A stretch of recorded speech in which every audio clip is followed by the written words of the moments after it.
Bem-vindos todos ao WW Especial. Estamos começando aqui no nosso programa, nas gravações do nosso programa, o ano 2025 com uma pergunta enorme na cabeça de todo mundo. Todo mundo já ouviu falar de Trumponomics? Não? Se não ouviram, vão ouvir falar bastante. O que é que vem pela economia mundial e também em relação à nossa economia aqui doméstica, com Trump assumindo em breve prazo a Casa Branca? Três são os nossos convidados aqui, como sempre, no WW Especial.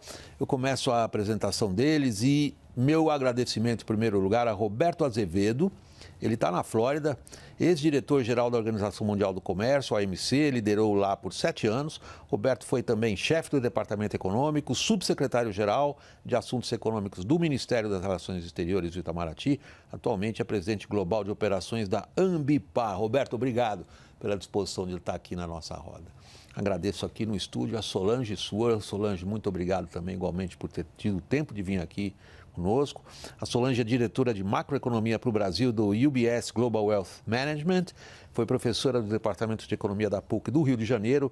Solange também é colunista do CNN Money e da Folha de São Paulo. Novamente, obrigado, Solange. E meu muito obrigado ao Fábio Kranchuk, obrigado por estar aqui conosco no estúdio. Fábio é diretor de macroeconomia do ASA, foi secretário de política econômica do Ministério da Fazenda, ex-diretor de política econômica do Banco Central do Brasil. Roberto, o que você espera de Trumponomics? Bom, antes de mais nada, agradecer uma vez mais o convite para estar com vocês e feliz ano novo. Acho que ainda está em tempo de dar feliz ano novo a todos, mas o tema não podia ser mais oportuno.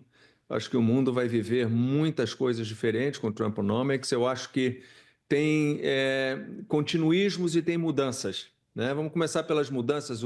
O Trump é um Trump mais experiente, é um Trump que conhece a máquina hoje, administrativa, em Washington, coisa que ele não conhecia quando ele assumiu o governo da primeira vez.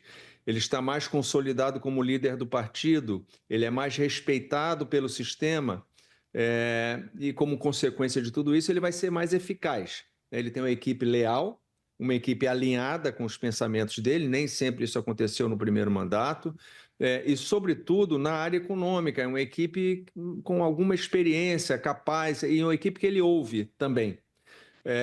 E o mundo também mudou, né? Nós temos guerra na Ucrânia, no Oriente Médio, vemos uma maior proximidade entre China e Rússia, o nacionalismo, o protecionismo, o populismo de direita em alta, mundo afora. Mas algumas coisas, isso tudo mudou. Agora, muitas coisas não mudaram.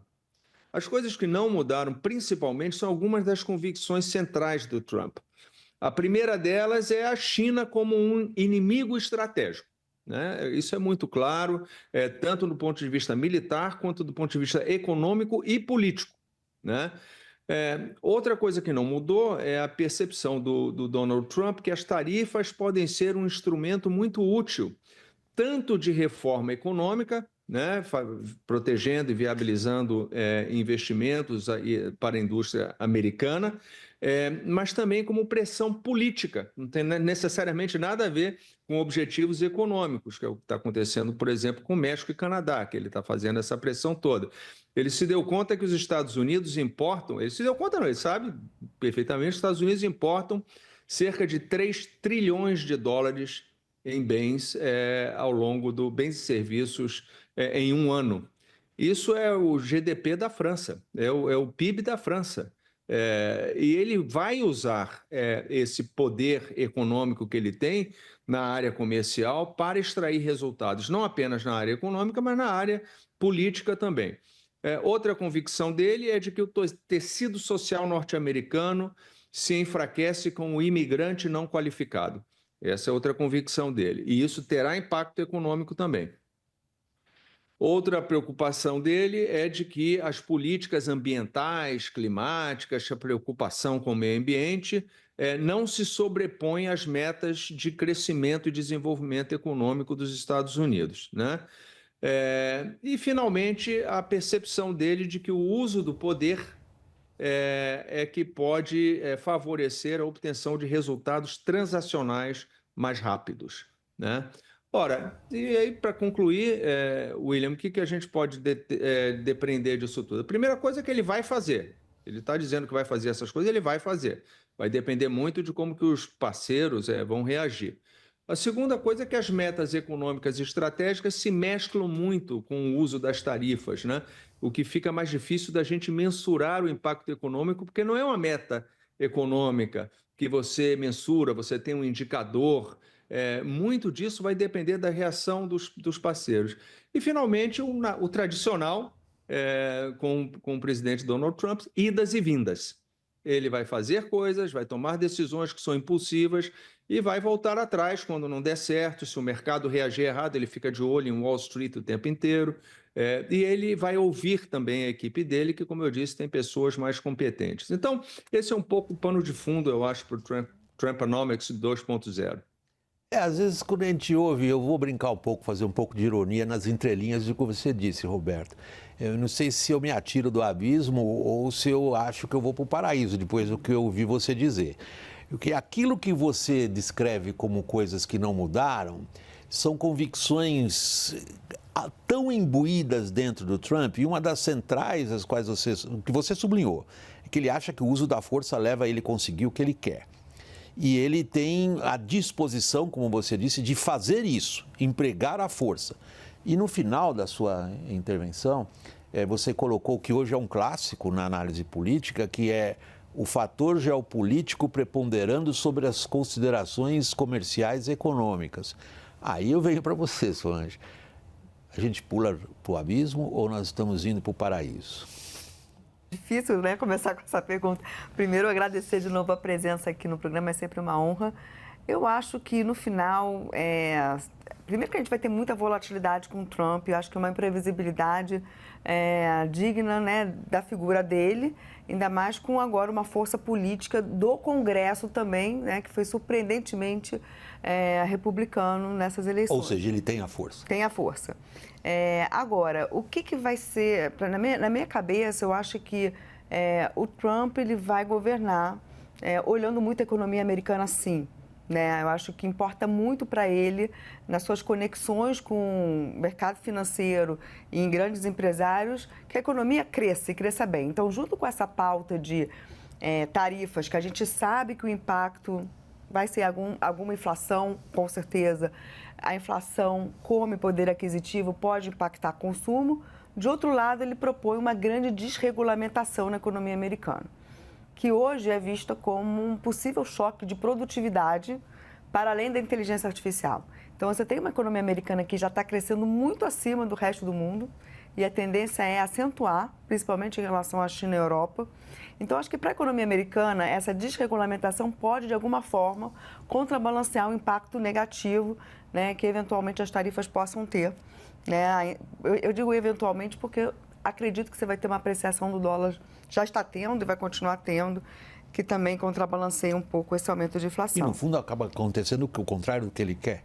Se o foco dele é a balança comercial, em boa medida mas se bem que o Roberto também, como você já fez, já colocaram os fatores, eles estão tão intrincados que é difícil separar um do outro, o político do econômico. Fábio, o que você espera de Trump? Eu acho que na sua provocação de paraíso ou inferno, eu fico tranquilo de escolher inferno como resultado. Então, pelo menos é uma certeza. Eu tenho uma convicção forte. Então, como Roberto e Solange colocaram, os itens são regulação menor. Pô, bom, isso é paraíso, na minha opinião. E deixa eu só colocar, claro que tem setores que vão se beneficiar e setores que vão sofrer, mas eu estou imaginando o agregado, tá? Pensando no agregado, é bom ou ruim para o agregado? Regulação, bom, uma coisa boa. Fiscal, que foi citado, mais gasto, menos imposto, dívida subindo, a gente manja disso, é ruim. Depois, menos imigração. Para aquele que está competindo com o imigrante até é bom, mas para a sociedade como um todo, ruim. E o principal, quantitativamente, quando a gente sai fazendo conta, que domina todos os efeitos de longe, tarifa. Tarifa ruim, não tem papo. Claro que alguém vai sair ganhando nisso, mas tarifa, a gente sabe como economista que é estagflacionário. Ela faz a economia crescer menos e a inflação subir. É ruim, não dá para ter muita dúvida. Ficou com o inferno tranquilinho nessa. Roberto, você acentuou de cara o aspecto geopolítico e você deixou muito, digamos, muito nítido esse contraste entre o que o Trump é, que você assinalou, isso não mudou, mas você assinalou que o mundo mudou. O mundo em relação ao primeiro mandato do Trump é um mundo bem diferente até, economicamente também. Aquilo no que o Trump acredita consegue ser implementado no mundo que mudou? Em boa medida, sim, porque ele tem poder para fazer, poder institucional para fazer as mudanças que ele está se propondo em várias áreas, principalmente na área tarifária, como ele fez no primeiro mandato, né? O sistema regulatório americano, institucional americano, permite que o presidente modifique tarifas usando uma série de instrumentos jurídicos, legais, que ele pode se valer. Então, nesse aspecto, ele pode fazer, sim. Como até engraçado, como o Fábio optou pelo inferno com muita tranquilidade. Eu gosto, sei lá, eu ficaria mais feliz com um purgatóriozinho, sabe? Eu acho que as pessoas estão preparadas mais hoje para o Trump do que estavam da primeira vez. Muita gente, e eu me coloco até nesse clube, eu tenho que confessar, não acreditava. Eu falava, não, ele não vai fazer essas coisas. Isso é uma insanidade tamanha que ele não vai fazer uma coisa desse tipo. É mais conversa de campanha, tal, não sei o quê. Hoje não, hoje as pessoas acreditam. Ele vai fazer mesmo. Ele vai fazer mesmo. E estão se preparando para isso. E o impacto inflacionário, por exemplo, na economia americana, eu não tenho a menor dúvida que a equipe econômica dele está olhando isso. Ele vai fazer essas coisas e vão estar olhando para formas de mitigar o impacto inflacionário. Por exemplo, reduzindo o custo de energia, né? Apoiando o uso de combustíveis fósseis, é uma coisa que ele tem falado com grande facilidade.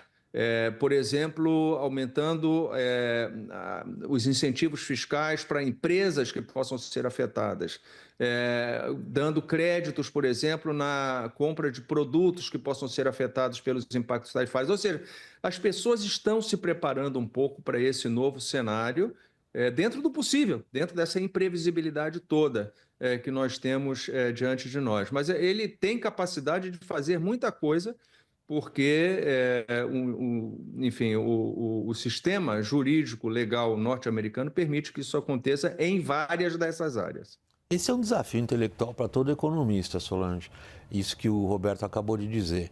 É possível compensar o impacto inflacionário de certas medidas de política econômica apelando aos recursos que ele mencionou? É muito difícil mensurar isso e antever que vai ser completamente compensado.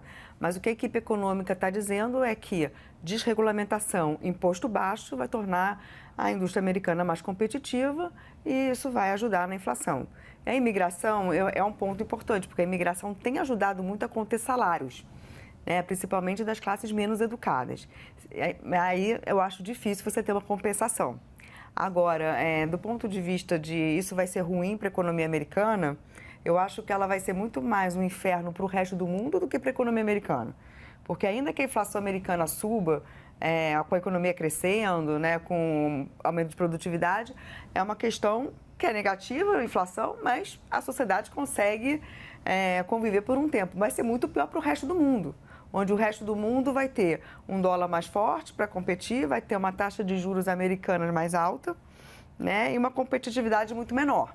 Então, eu acho que o inferno é muito mais para o resto do mundo do que para a economia americana como um todo, se as outras pautas mais positivas para a economia conseguirem ganhar corpo junto com tarifa. Essa frase agora também que o Roberto usou, as pessoas desta vez sabem o que ele vai fazer.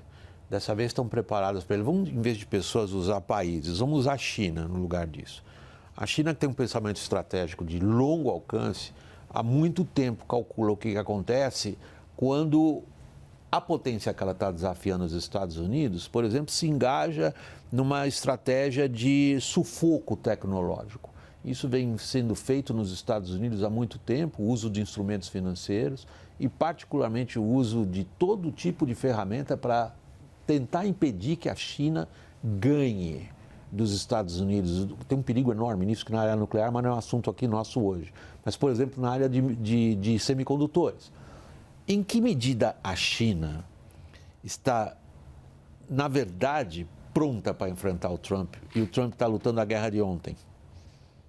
Imagino que a China antecipou completamente, estava em dúvida antes da eleição, agora não tem dúvida nenhuma que está numa guerra, né? Tem que pensar em como atuar, e eles com certeza já pensaram em todas as alternativas, mas eu acho que tem uma questão de implementar, de conseguir fazer a coisa acontecer.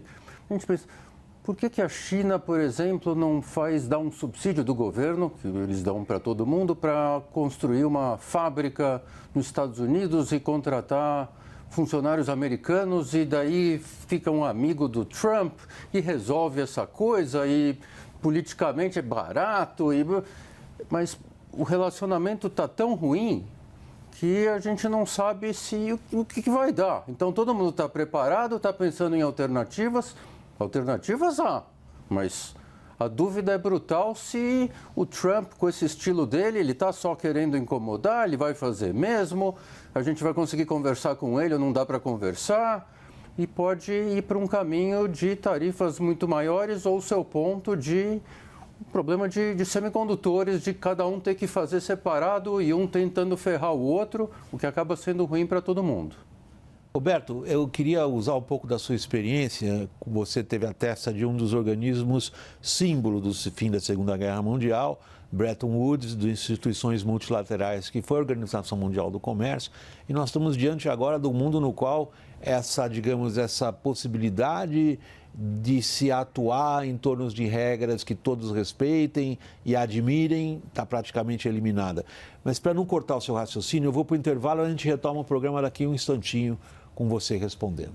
O nosso intervalo é breve, pessoal. Até já.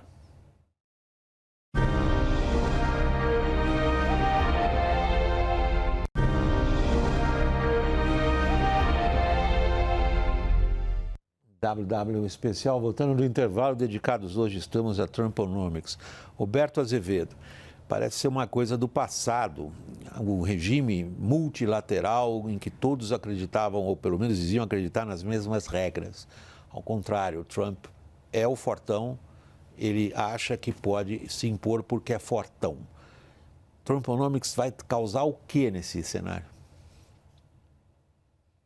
A opção por uma atuação mais unilateral, né, norte-americana, ela é muito clara. E a realidade é que com o Trumponomics, neste ambiente, nós estamos muito próximo da lei do cão, né?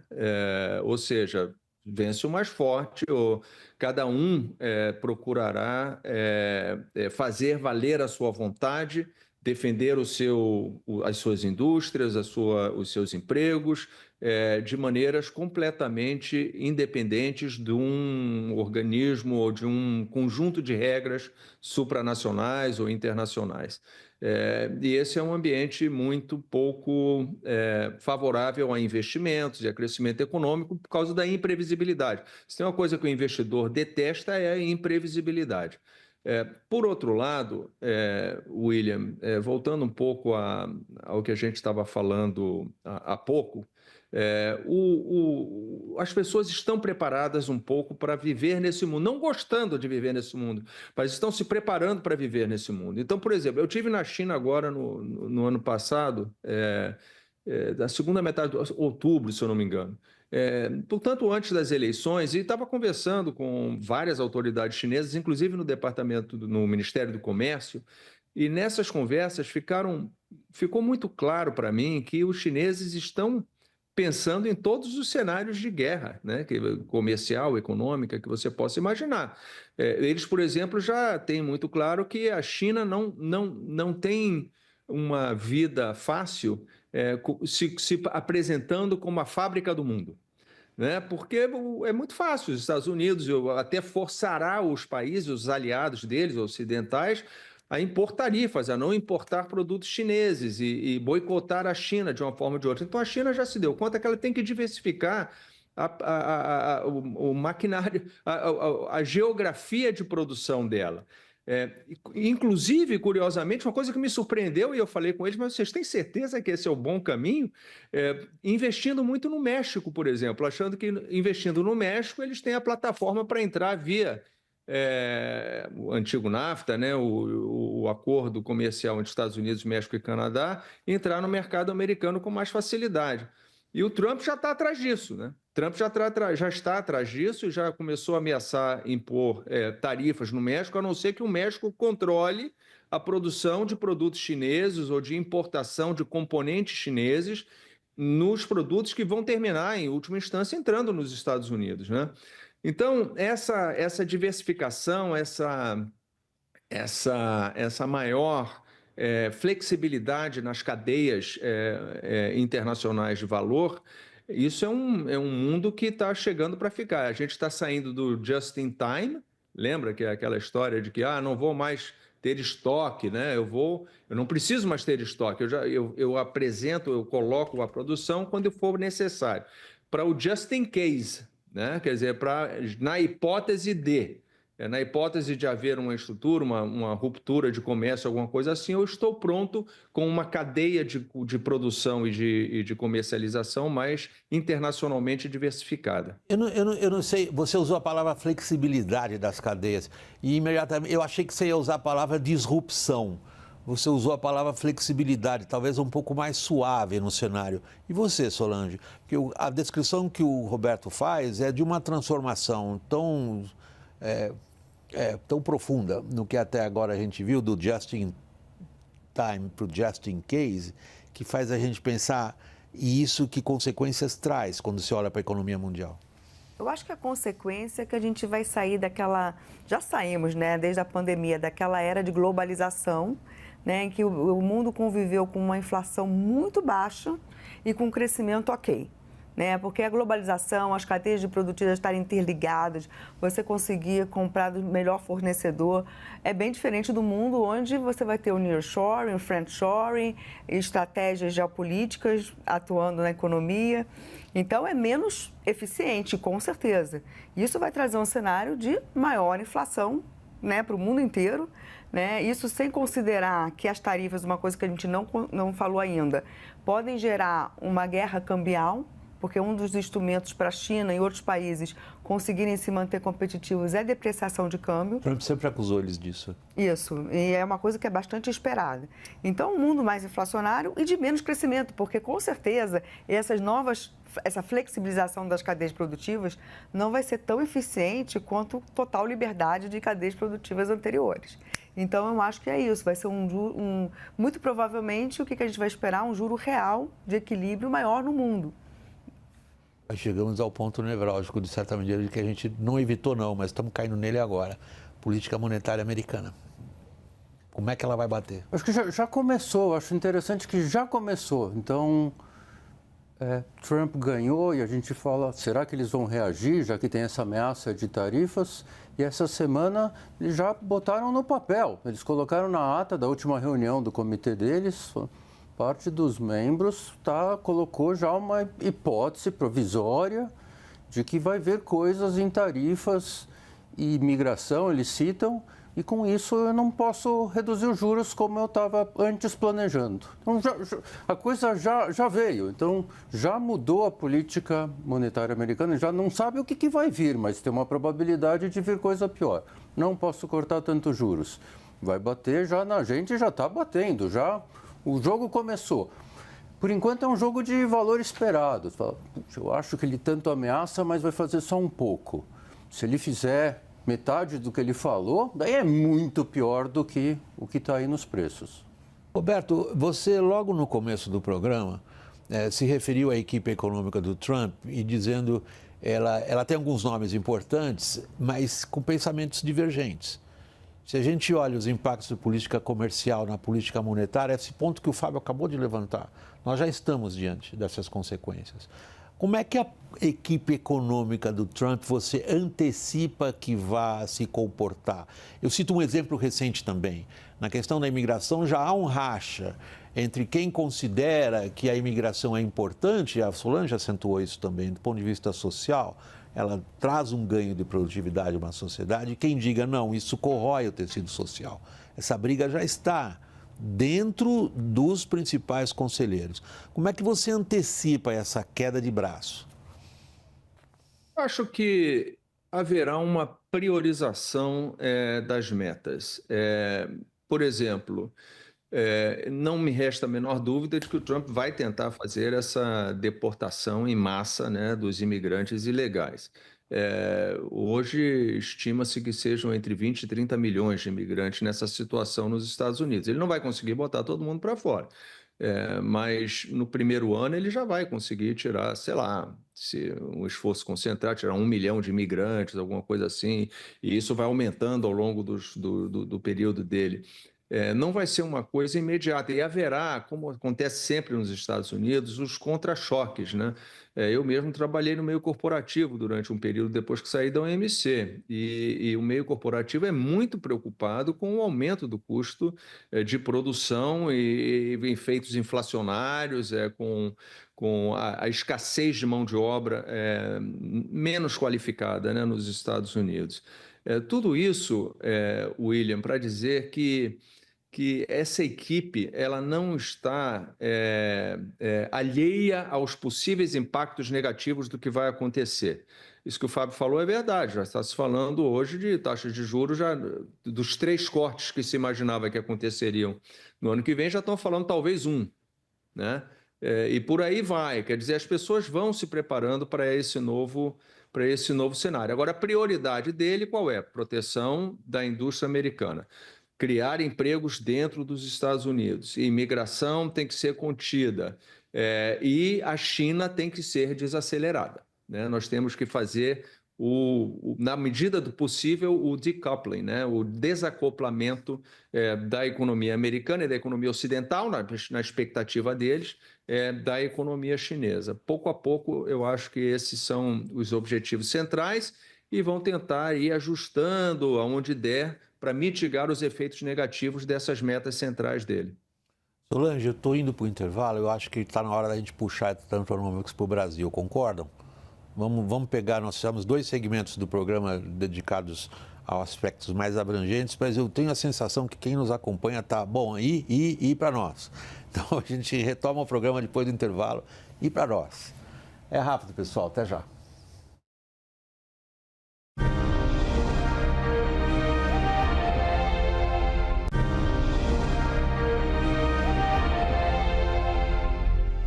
Estamos de volta ao WW Especial. Chegou a hora da pergunta aí para todo mundo também, Solange. Talvez a mais difícil. Ou não. Trumponomics. E para nós? Então, eu acho que como se não bastasse todo o problema que o Brasil está vivendo hoje, né, de uma grande crise de confiança fiscal, que tem impactos, vai ter impactos na atividade, né, com esse juro super alto, e vai ter impactos inflacionários com o câmbio mais depreciado, Trumponomics vai vir para acentuar todos esses problemas. Né? Em relação ao fiscal, nós estamos pagando o juro real aí de 8%. Como estamos comentando, o Fed já está sinalizando que vai cair menos. Né? A taxa longa americana está indo aí mais para perto de 5 do que para 4, ou seja, o nosso diferencial de juros, mesmo subindo os juros, não é tão grande quanto parece. Então, o prêmio de risco do Brasil vai ter que se somar a um custo de oportunidade maior lá fora. Isso, para a nossa dinâmica da dívida, vai ser péssimo. A gente já não consegue fazer primário, mas a gente vai ter que pagar um juro ainda maior ainda para compensar. O que vai aumentar a dívida.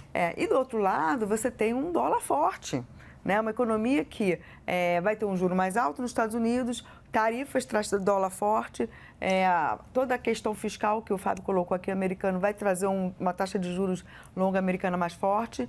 E aí, e o real, né? A gente já está com toda a problemática da desconfiança fiscal, vem um dólar mais forte.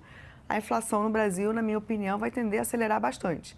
Então, eu acho que o Trumponomics não vai deixar a gente empurrar com a barriga por muito mais tempo essa questão fiscal. Você pegou um ponto aí dos mais delicados. Questão fiscal no Brasil e a crise política. Mas vamos ver, Fábio, Trumponomics e nós. A gente tem a tarefa de fazer cenário, procura algum episódio parecido que rime com o atual. A gente, parece que a gente está vivendo Dilma, o Lula 13 e a Dilma 2, a gente está indo num caminho parecido, fiscal, as brigas políticas, o ministro da Fazenda sem ter força, a dívida subindo, um jeitão parecido. A gente sabe como acabou com né, inflação 10, 2 anos de crescimento negativo, a gente fala, não, talvez não seja tão ruim como a Dilma, a gente tem coisas melhores aí, o novo presidente é bem mais esperto, por outro lado a dívida é maior, por outro lado o crescimento é maior, então a gente fica se comparando com aquele episódio.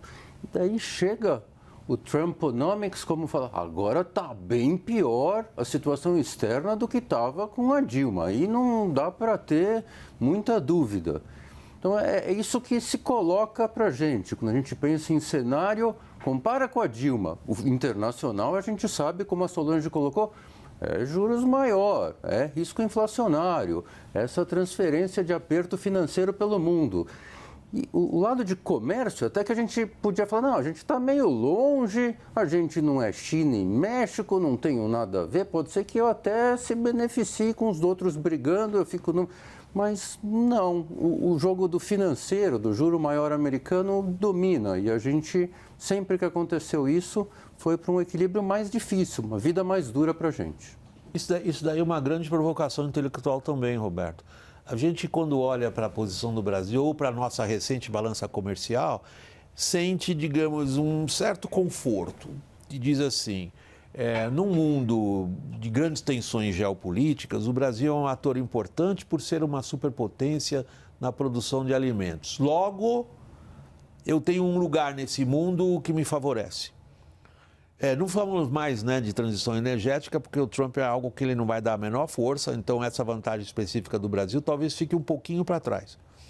Quando a gente olha na nossa distância dos principais conflitos, como o Fábio acabou de dizer, a gente também pode assumir uma posição de conforto, dizer, eu não faço parte de nenhum conflito militar relevante, religioso, étnico ou mesmo geopolítico, portanto, talvez eu não seja afetado quando esses dois enormes aí saírem no braço. Mas você faz um grande senão. Você diz o lado financeiro acaba contaminando o resto e, como a Solange dizia, nos aproxima a passos um pouco mais rápidos de uma crise fiscal. Roberto. William, assim, do meu ponto de observação aqui, né, fora do Brasil um pouco, isso é bom às vezes, né, você está um pouco afastado para ver como que o Brasil é percebido, sobretudo aqui nos Estados Unidos, e eu me arriscaria a dizer que essa noção de que o Brasil possa ser entendido como um observador neutro ou distante, essa é uma percepção, a meu ver, de difícil consecução, porque hoje, a rigor, o Brasil não é visto como um país amigo nos Estados Unidos. Por exemplo, tivemos o episódio dos BRICS, em que o próprio Trump ameaçou os países de BRICS com a possibilidade de tarifas, porque se cogitou falar de uma moeda alternativa ao dólar como sustentáculo das relações econômicas e comerciais internacionais.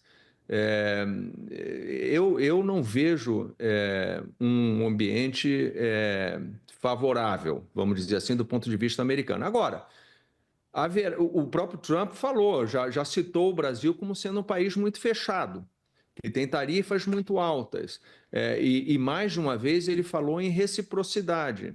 Eu não estou dizendo que ele vai fazer isso, mas são coisas que nós temos que ficar atentos. Ele já reclamou, por exemplo, das tarifas brasileiras sobre etanol, e diz que isso não pode continuar assim. Ele foi falando essas coisas. E, em se tratando do Trump, você tem que torcer para ele esquecer, né? Para você sair do radar, né? Porque você estar no radar, raramente é uma boa coisa. Mas nós temos também oportunidades. Eu tive, como eu falei, eu estava na China, eu estava no evento internacional, não foi na China, no evento internacional e estava conversando com um negociador americano do Departamento de Agricultura. E ele estava falando justamente sobre o mercado chinês, a evolução, as dificuldades de relacionamento entre Estados Unidos e China, e ele falou, olha, e isso é muito bom para vocês, né? Se referindo ao Brasil. Porque ele achava que o Brasil era um potencial fornecedor alternativo de produtos, sobretudo produtos alimentícios para os chineses. Então, haverá oportunidades aqui e ali, há riscos, não tem a menor dúvida nesse cenário, mas eu acho que não dá para nós esperarmos um cenário internacional onde a gente possa surfar. Ou seja, vamos pecar em casa porque o cenário internacional vai ajudar, nós vamos ter um boost aqui ou ali. Eu acho que essa é uma aposta de alto risco. Nós temos que fazer o dever de casa e não contar com uma boa onda favorável ou ventos de popa, né, no cenário internacional. Dever de casa, essa expressão é usada também hoje junto com a expressão cavalo de pau, o que muita gente dos agentes econômicos considera que exatamente isso não foi feito. O dever de casa. Você se referia à questão fiscal. E hoje é o ponto nevrálgico do debate político. Porque o que eu falei ali, e você pegou o ponto central, todo o debate político brasileiro hoje é em torno da questão fiscal. Agora, se eu deixar ela um pouquinho de lado, sim, artificialmente, um pouquinho de lado, nesse cenário, como é que você vê o desempenho das exportações brasileiras, por exemplo, Solange? Eu acho que dos objetivos do Trump não é só apenas favorecer a indústria americana e a segurança nacional. Um dos objetivos fortes, não é só do Partido Republicano, mas dos democratas também, é estruturalmente ter um crescimento chinês muito mais debilitado. Então, as tarifas não estão vindo aqui para ajudar só a América, a ajudar a indústria, está vindo para trazer um PIB potencial de China mais baixo. E vai pegar a China no momento onde realmente o modelo econômico se esgotou e eu acho que o partido chinês não tem interesse em mudar o modelo econômico para a sua própria sobrevivência. Então, a China, na minha opinião, vai crescer estruturalmente muito menos do que a gente previa antes do Trump, que já era um crescimento potencial menor por ser um modelo falho. E aí isso nos afeta diretamente? Isso vai afetar preço de commodities, vai afetar a quantidade de commodities exportadas, né, pelo Brasil. Então, pode ser que, eventualmente, no curto prazo, nossa balança até melhore, porque a China vai importar mais do Brasil, principalmente alimentos em relação aos Estados Unidos, mas para frente, estruturalmente, é muito ruim. Né? E outra coisa, não é só alimentos, né? Petróleo. Se o Trump realmente vai favorecer, e vai, né? Tudo indica a indústria de petróleo, o preço de petróleo é mais baixo. Isso afeta muito a nossa importação. É um item super relevante. E não vou conseguir deixar o fiscal de lado, preço de commodities afeta a nossa arrecadação na veia. Então, assim, além da gente não estar fazendo dever de casa do lado de gastos, a gente pode ter um fiscal pior, inclusive por essa questão de preço de commodities. Fábio, eu vou continuar explorando um pouco essa linha, mas agora nas últimas edições a gente tem ampliado o tempo do nosso programa. A parte de televisão, ela vai acabar agora e nós vamos para o streaming. Evidentemente, para não interromper seu raciocínio, vou passar as instruções para o pessoal, que eu espero que continue nos acompanhando. Gente, aqui a parte de televisão, você fica por aqui. A continuação da nossa conversa agora vai ser no streaming. E para você ser direcionado lá, a gente tem dado certo, o pessoal tem dado o retorno para a gente que tem funcionado esse esquema. Tem um QR Code aí embaixo na sua tela.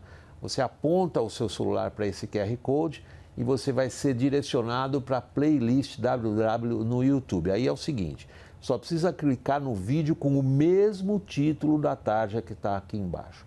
Então, pessoal que nos acompanhou na televisão, muito obrigado. E o pessoal do streaming, até já.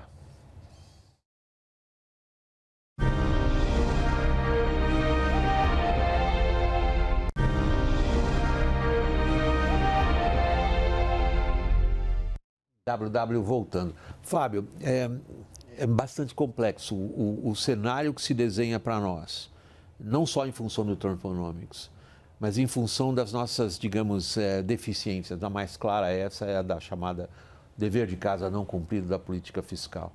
Como é que a gente está se arrumando nesse cenário?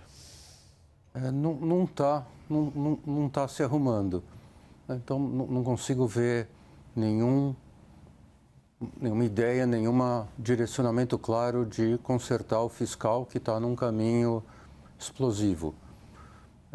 Como a gente estava... Explosivo.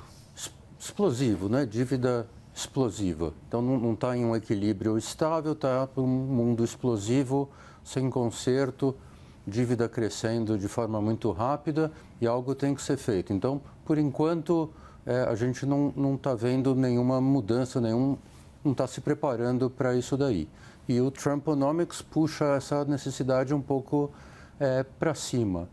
O lado de exportação, se eu puder voltar, esse eu Sim, diria claro. que está um pouco mais tranquilo na minha cabeça. Então, a gente, até pelo Trumponomics, vai ter um câmbio mais desvalorizado, vai ficar, é um dos setores brasileiros, talvez o único que vai ficar relativamente melhor, vai ser mais fácil exportar por outras coisas que não tem nada a ver com o lado da exportação, mas você tem um câmbio mais favorável, você tem a China que vai crescer, mas ia crescer mesmo menos, e você tem um caminho aberto para fazer a parte de balança comercial brasileira. E o Trump, como o Roberto colocou, ele vai olhar os países, ele gosta de olhar e ver quem país que tem superávit contra os Estados Unidos, ele fica louco da vida e parece que ele tem uma tabelinha que ele vê, puxa, Canadá... Não, parece não, ele tem mesmo. Ele vai, deixa eu ver com quem que eu vou...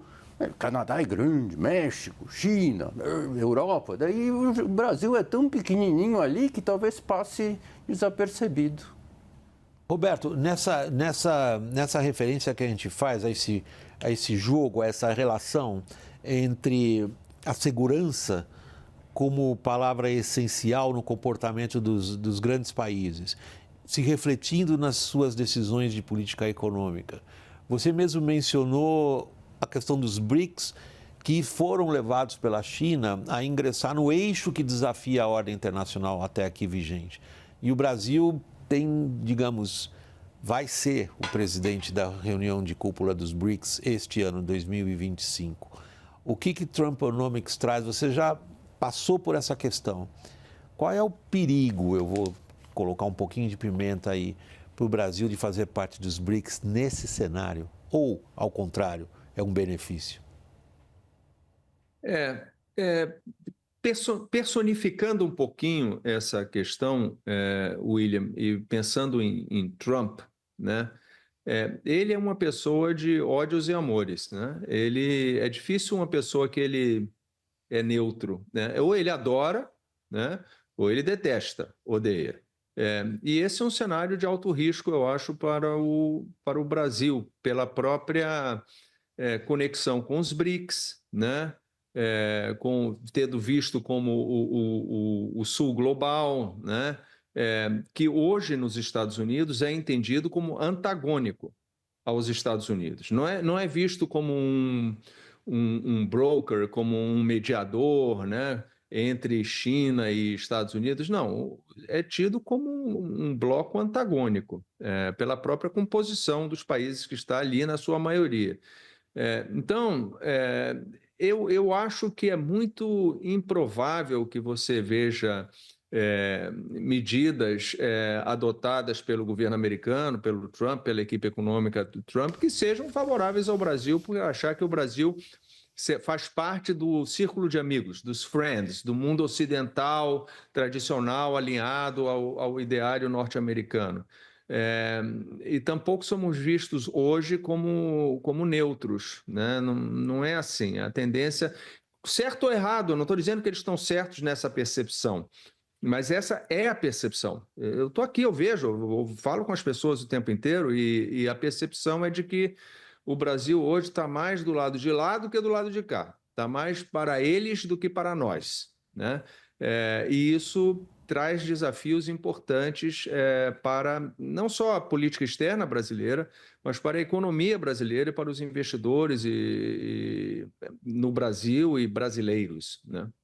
Isso assusta um pouco, Solange, porque se há algo que a gente notou, sobretudo na política externa brasileira do Lula 3, é um apego a ditadores fracassados, é uma tendência de julgar que os BRICS possam colocar de pernas para o ar a ordem até aqui, e é uma adesão bastante clara à agenda, sobretudo da China, em relação à substituição do dólar, em relação a quebrar o que os chineses consideram hegemonia e que boa parte da assessoria internacional do presidente Lula vê da mesma maneira.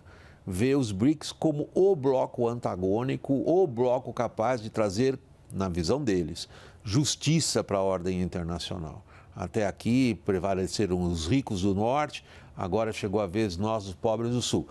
Eu acho essa uma explicação bastante rudimentar da ordem internacional e mesmo dos mecanismos que fazem com que ela tenha suas dinâmicas. Mas é assim que eles veem.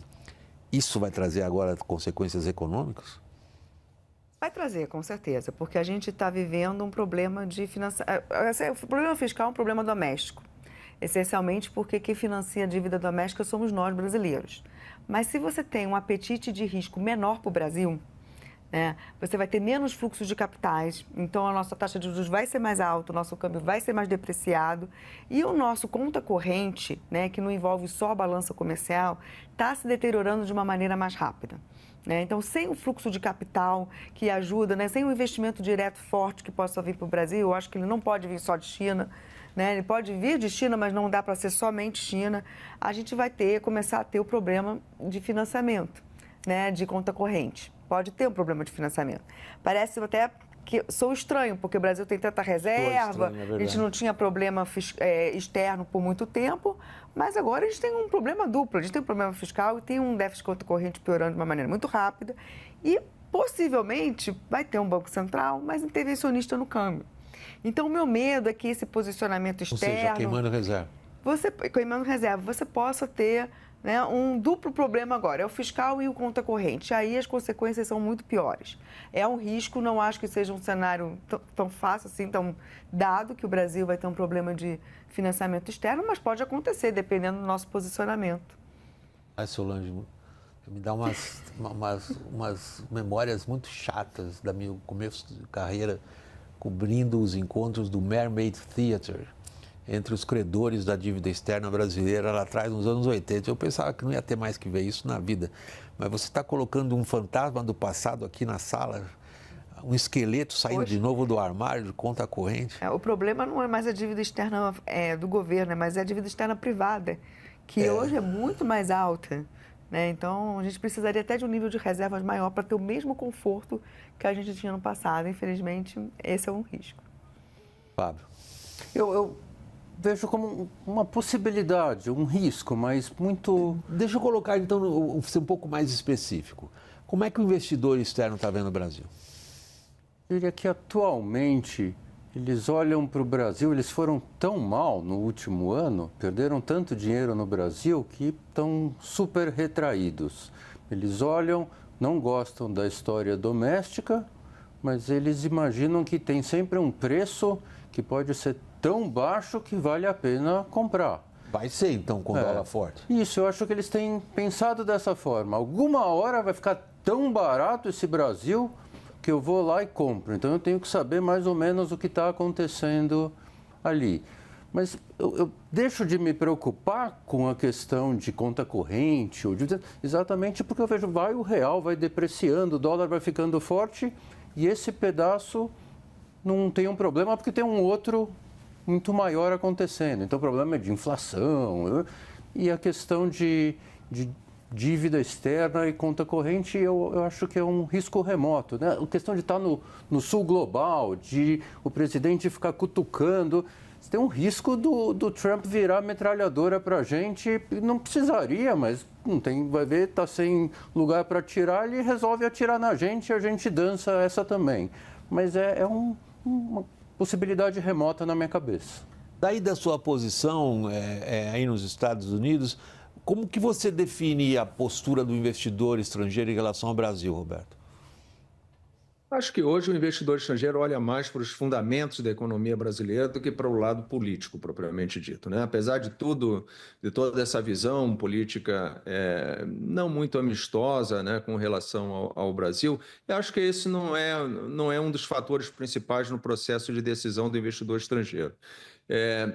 O investidor tradicional, né, que coloca dinheiro em empresas brasileiras, que compra coisas no Brasil, ele, no passado, como disse o Fábio, ele sofreu muito, né? Porque ainda que houvesse um rendimento bastante remunerador em reais, o risco cambial sempre foi muito alto e eles perdiam basicamente tudo, né? Uma mudança, por exemplo, dessa, William, que nós tivemos recentemente, do real sair de 5 e pouquinho para 6, isso para o investidor estrangeiro é um golpe no coração, né? Matou todo o rendimento dele de anos, né, que ele fez no Brasil em reais. Então, a possibilidade de uma inflação alta corroendo, além do risco cambial, você ainda ter a desvalorização provocada pela própria inflação, tudo isso faz com que o investidor estrangeiro olhe para o Brasil com muita desconfiança. Concordo que ainda é um país barato para investir, mas em termos de remuneração em moeda forte, é uma aposta arriscada. Solange, você representa uma grande instituição financeira de alcance planetário. Eu não quero constranger você a dizer coisas num programa de televisão que possa ser interpretado como uma postura oficial da sua instituição. Mas o que é que você está dizendo para os investidores estrangeiros?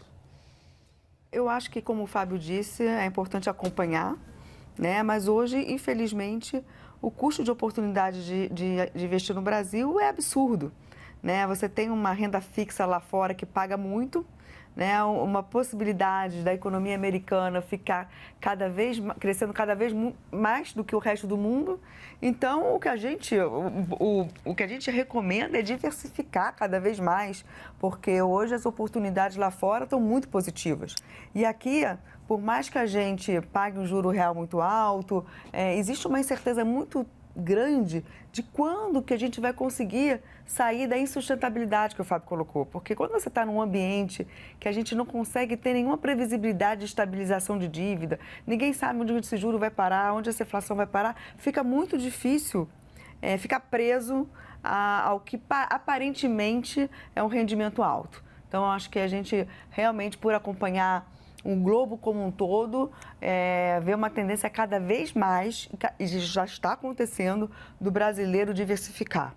E o mundo vai ser cada vez mais complexo, não é só o Trump, que vai durar 4 anos, ele não pode ser reeleito. O mundo vai ficar cada vez mais polarizado, problemas geopolíticos, e a melhor estratégia para qualquer investidor é diversificar.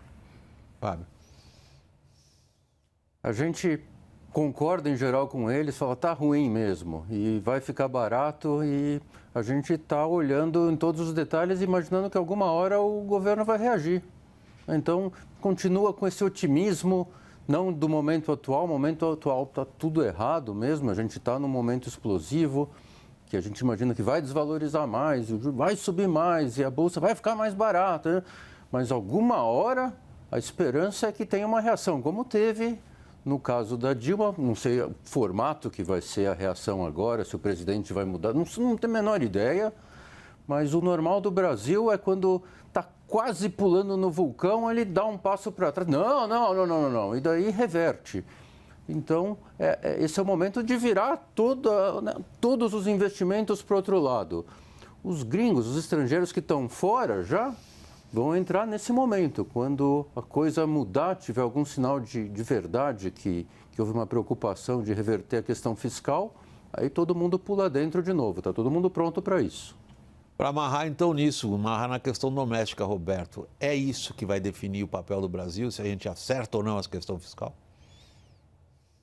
Acho que é um ponto importantíssimo, que você olhar de fora o que as grandes manchetes, o que vem à cabeça do investidor estrangeiro, do analista internacional, é esse o problema, a manchete número 1, né?